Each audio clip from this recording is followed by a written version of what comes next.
Il existe une catégorie rare d'individus, ceux qui restent fermes, inébranlables, quelles que soient les épreuves que la vie leur envoie. Le chaos éclate, les plans s'effondrent, les gens les insultent.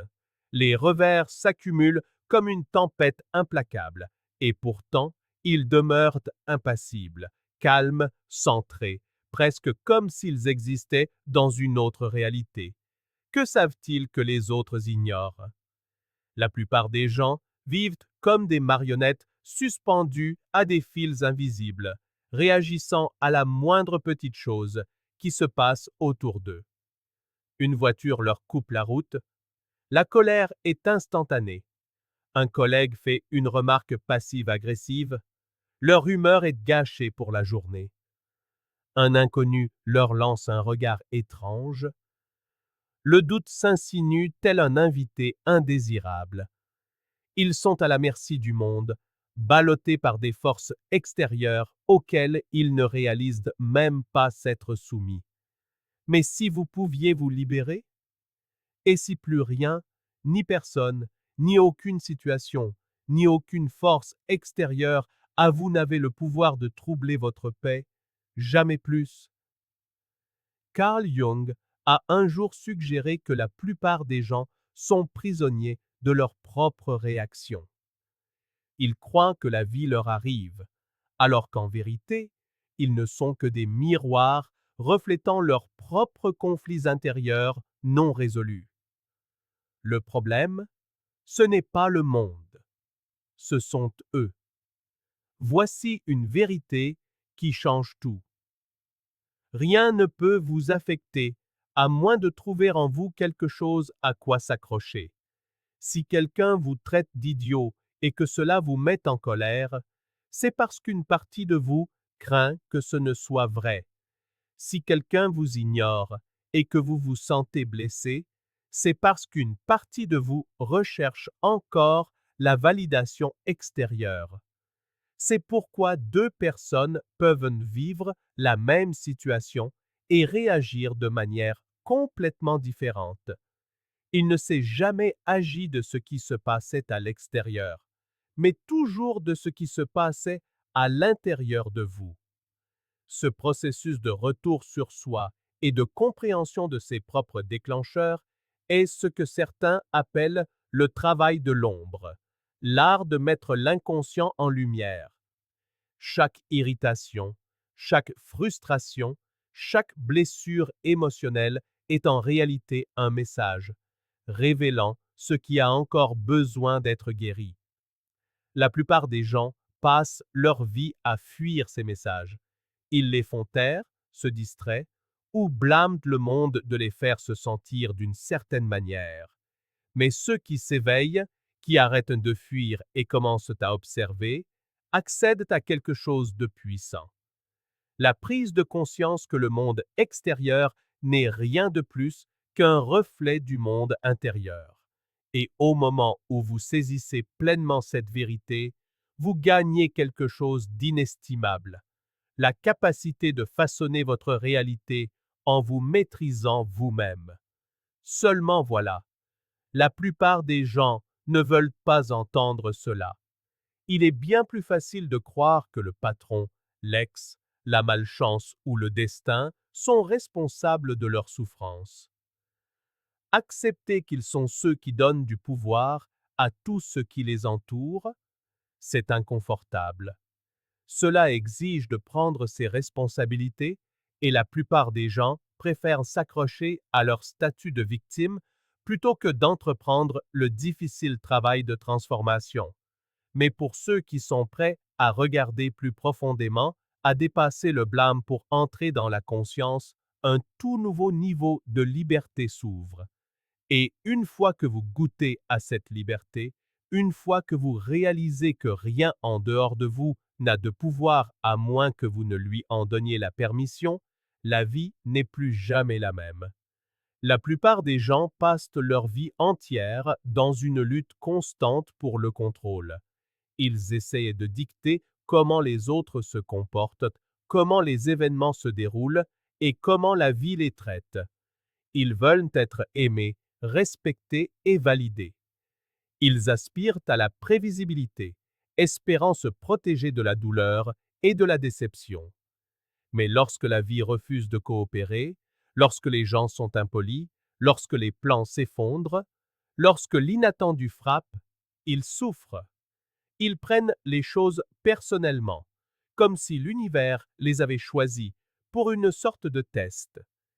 Mais voici la vérité. Le contrôle est une illusion.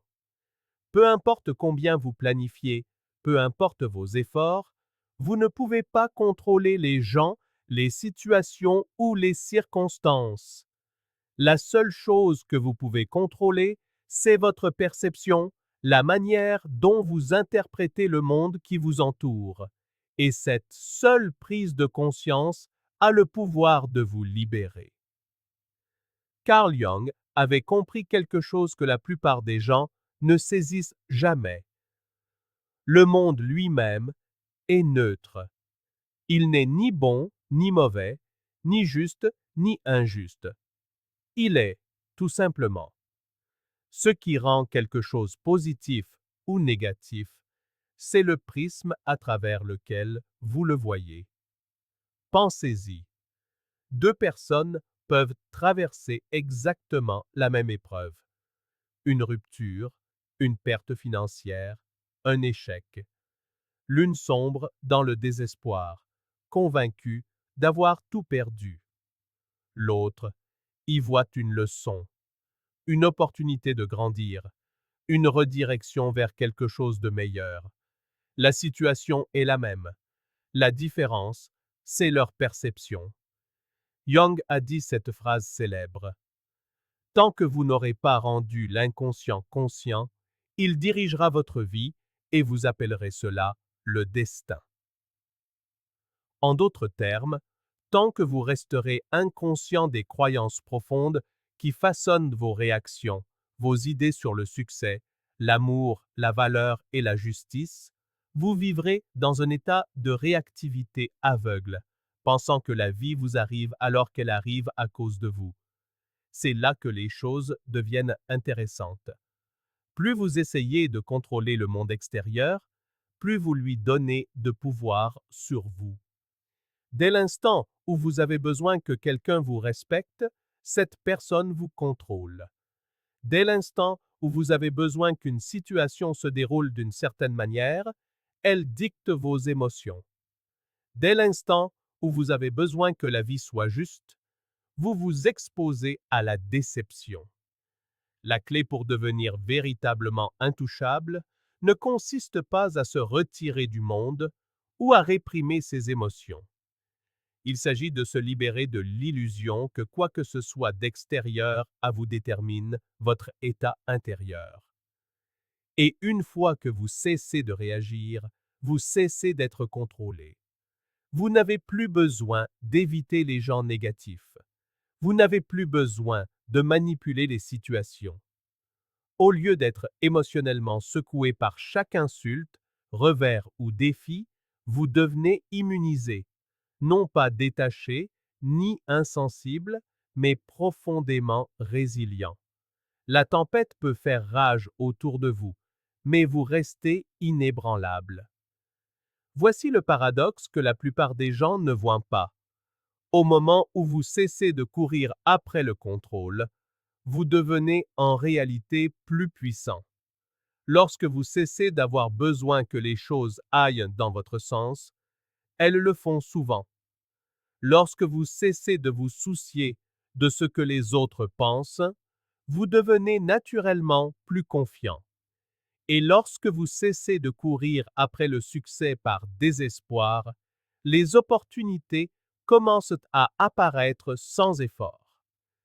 Lorsque vous cessez de résister à la vie et que vous vous laissez porter par son courant, tout semble se mettre en place. Ce n'est pas seulement de la philosophie, c'est de la science. Des études en psychologie cognitive ont montré que plus nous sommes obsédés par le contrôle de quelque chose, que ce soit une personne, un résultat ou même nos propres pensées, plus nous créons de résistance. C'est pourquoi les personnes qui cherchent désespérément l'amour le repoussent souvent. Celles qui sont terrifiées par l'échec se sabotent souvent elles-mêmes. Celles qui s'accrochent le plus au contrôle se sentent souvent les plus impuissantes. Le vrai pouvoir ne vient pas du contrôle de tout, il vient de la maîtrise de soi. Les personnes qui sont vraiment inébranlables dans la vie ne sont pas celles qui manipulent leur environnement, mais celles qui restent stables malgré le chaos. Elles ne s'effondrent pas sous la pression. Elles ne cherchent pas la validation. Elles ne laissent pas la peur dicter leur choix. Elles comprennent quelque chose que la plupart ne comprennent jamais. Moins vous essayez de contrôler, plus vous avez de contrôle. Et une fois que vous embrassez cette vérité, vous devenez libre. Libre des chaînes émotionnelles, libre de la lutte sans fin, libre de vivre enfin selon vos propres termes. Vivez-vous en réaction, constamment à la merci des forces extérieures, ou êtes-vous vraiment maître de votre perception? Au moment où vous réalisez que rien en dehors de vous n'a de pouvoir sur vous, la vie commence à ressembler à un jeu complètement différent. Le monde ne dicte plus vos émotions. Votre paix n'est plus conditionnelle et vous devenez insensible à tout ce que la vie vous envoie. Imaginez que vous marchez dans la rue sans vous soucier de rien, quand soudain un inconnu vous lance une insulte. Peut-être qu'il vous traite de faible, de stupide, ou vous dit que vous n'arriverez jamais à rien. Dans cette fraction de seconde, que se passe-t-il en vous? Pour la plupart des gens, la réaction est immédiate.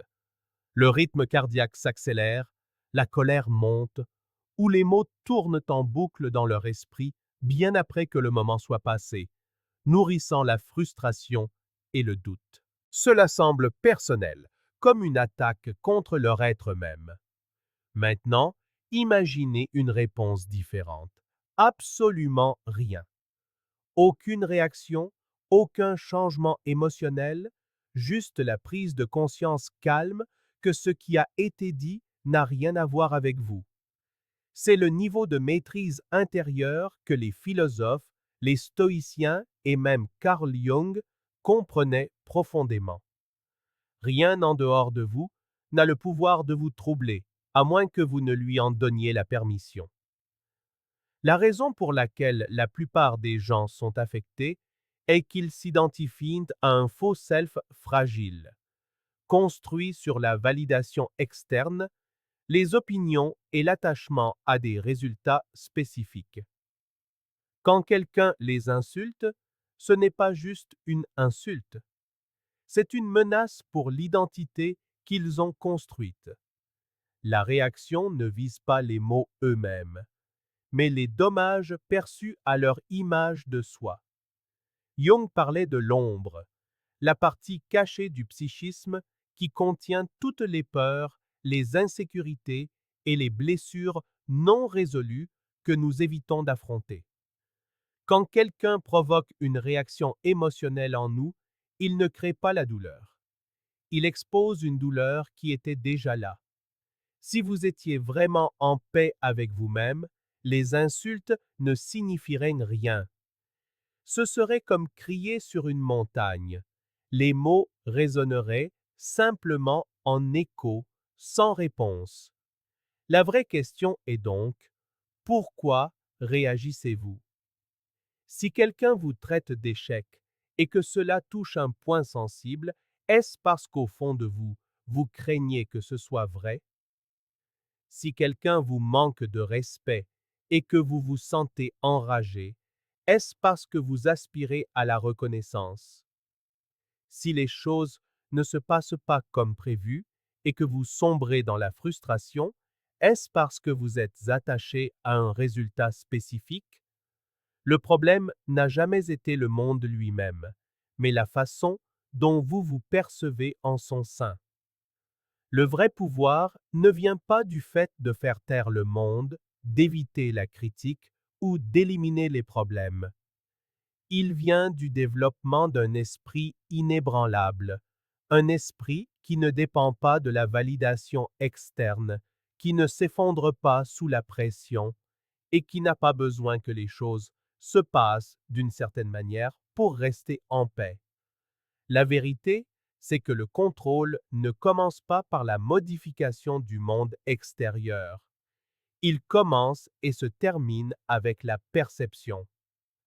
Ce n'est pas seulement une idée philosophique, mais un concept soutenu par la science psychologique. La réactivité émotionnelle n'est pas un trait inné, mais une habitude, une réponse conditionnée renforcée au fil du temps. Le cerveau développe des voies neuronales qui rendent ces réactions automatiques, ce qui signifie que plus vous laissez les événements extérieurs dicter vos émotions, plus ce cycle s'ancre profondément. La bonne nouvelle, c'est que ce schéma peut être reprogrammé.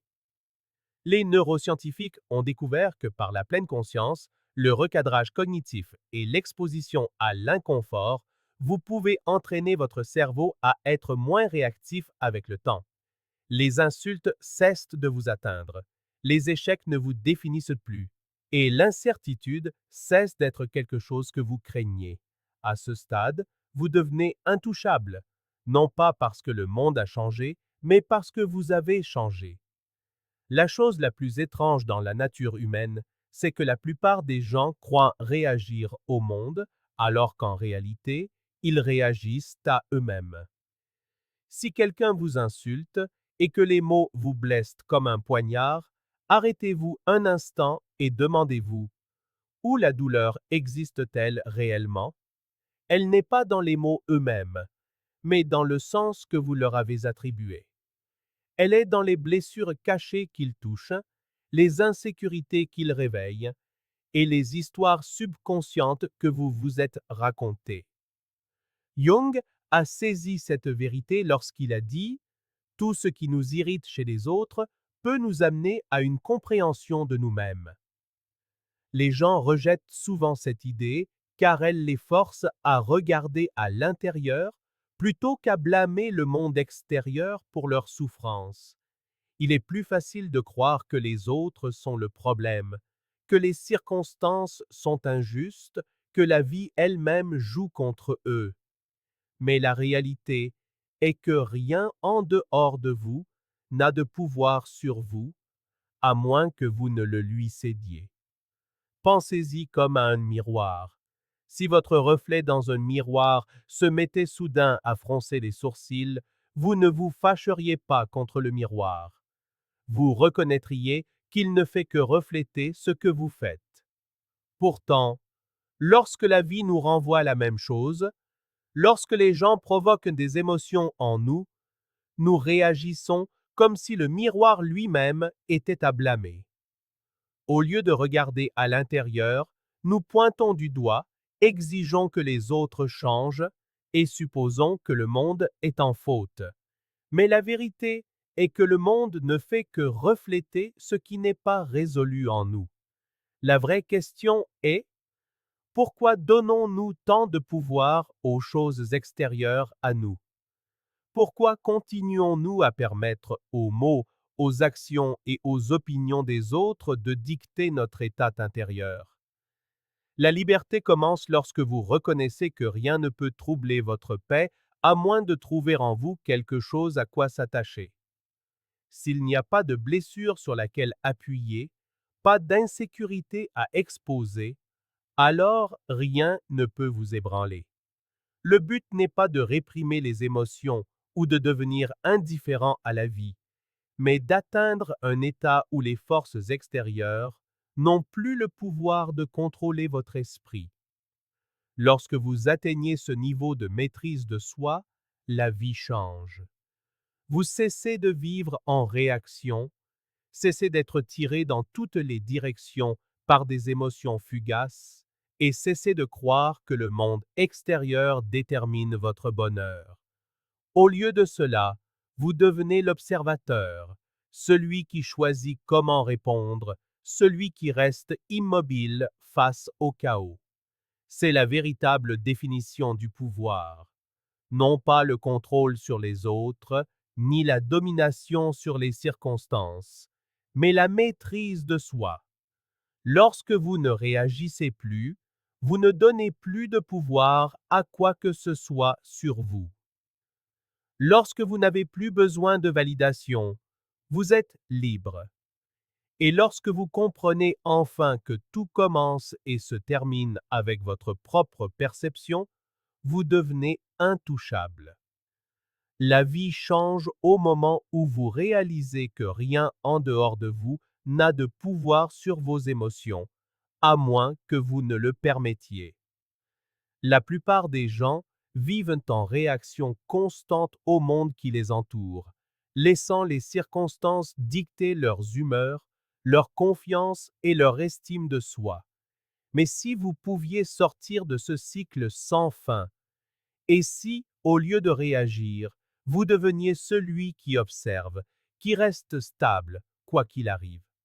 La vérité est que lorsque votre sentiment d'identité est lié à des choses extérieures, opinion, validation, résultats, vous serez toujours à leur merci. La moindre critique peut vous ébranler. Le plus petit inconvénient peut gâcher votre journée. Et la peur de l'échec vous tiendra en otage. Mais il existe une autre façon de vivre, une où vous n'êtes plus une marionnette du monde, mais le maître de votre propre esprit.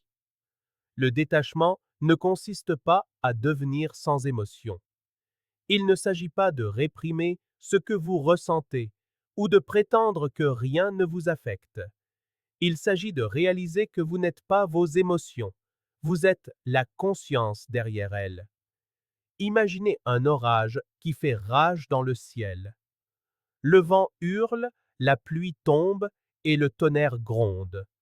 Mais au-dessus de tout cela, le ciel lui-même reste intact. Vous êtes le ciel, pas l'orage. Peu importe à quel point la vie devient chaotique, vous pouvez rester immobile, inébranlable, intouchable. C'est pourquoi le vrai pouvoir ne se trouve jamais dans le contrôle du monde, mais dans la maîtrise de votre perception de celui-ci. Lorsque vous cessez de réagir, vous cessez de donner votre énergie. Les gens le sentent.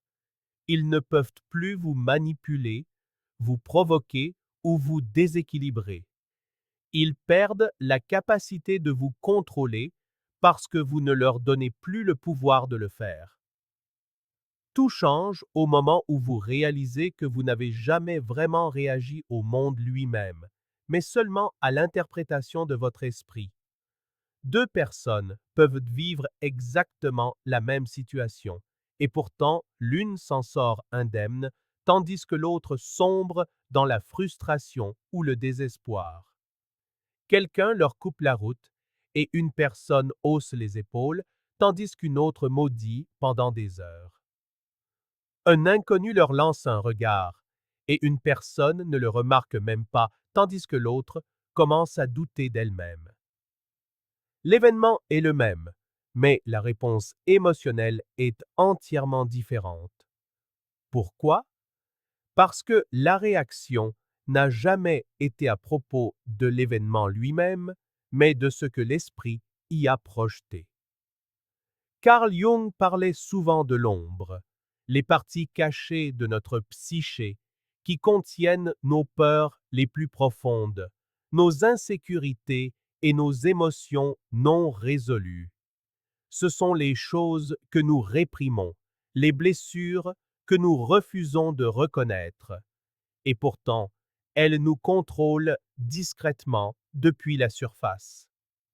C'est pourquoi certains mots nous déclenchent, pourquoi certaines personnes nous irritent et pourquoi certaines situations nous font nous sentir impuissants. Elles appuient sur quelque chose qui existe déjà en nous. Si une insulte provoque la colère, c'est parce qu'une partie de nous craint qu'elle ne soit vraie. Si le manque de respect nous fait nous sentir petits, c'est parce que nous avons lié notre valeur à la validation externe. Si la vie qui ne se déroule pas comme prévu nous laisse dévastés, c'est parce que nous avons placé notre sentiment de sécurité dans des choses que nous n'étions jamais censés contrôler. Le vrai détachement ne signifie pas ignorer les émotions. Il signifie les comprendre si profondément qu'elles ne vous contrôlent plus. Au moment où vous cessez de fuir vos déclencheurs et commencez à les examiner, vous leur enlevez leur pouvoir. Au lieu de reprocher au monde de vous faire sentir d'une certaine manière, vous vous demandez quelle partie de moi est révélée ici. Ce changement de conscience est le début de la véritable maîtrise. La plupart des gens vivent comme s'ils étaient des pièces d'échecs déplacées par le jeu, réagissant à chaque mouvement, se sentant à la merci de l'échiquier. Mais le vrai pouvoir est de devenir le joueur, celui qui voit l'échiquier entier, qui se déplace avec intention au lieu de réagir aveuglément. Encore plus grande est la perspective de l'observateur, celui qui regarde le jeu d'en haut, non affecté par chaque moment qui passe, voyant les schémas et comprenant que tout se déroule exactement comme il le doit. Le paradoxe est qu'au moment où vous cessez de réagir, le monde commence à vous répondre. Lorsque vous ne cherchez plus la validation, les gens sont attirés par votre présence. Lorsque vous cessez de craindre l'échec, les opportunités semblent apparaître sans effort. Lorsque vous abandonnez le besoin de tout contrôler, la vie commence à couler en votre faveur. Ce n'est pas seulement de la philosophie, c'est de la psychologie. Des études neuroscientifiques ont montré que la réactivité émotionnelle est une habitude. Plus nous laissons le monde extérieur dicter nos émotions, plus notre cerveau renforce ce schéma, le rendant automatique. Mais tout comme le cerveau peut être conditionné à réagir, il peut aussi être reconditionné pour rester impassible. Grâce à la pleine conscience, au recadrage cognitif et à l'exposition délibérée à l'inconfort, vous pouvez entraîner votre esprit à être moins réactif. Avec le temps, les insultes ne vous atteignent plus, les revers ne vous définissent plus, et l'incertitude ne vous déstabilise plus. Vous devenez intouchable non pas parce que le monde a changé, mais parce que vous avez changé. Les gens croient souvent qu'ils réagissent au monde, mais en vérité, ils ne réagissent qu'à eux-mêmes. Quelqu'un vous insulte et cela pique. Mais pourquoi? Les mots eux-mêmes n'ont aucun pouvoir. La douleur vient du sens que vous leur attribuez, des peurs plus profondes qu'ils réveillent, des blessures non résolues qu'ils touchent. Jung l'a bien compris en disant que tout ce qui nous irrite chez les autres peut nous amener à une plus grande compréhension de nous-mêmes.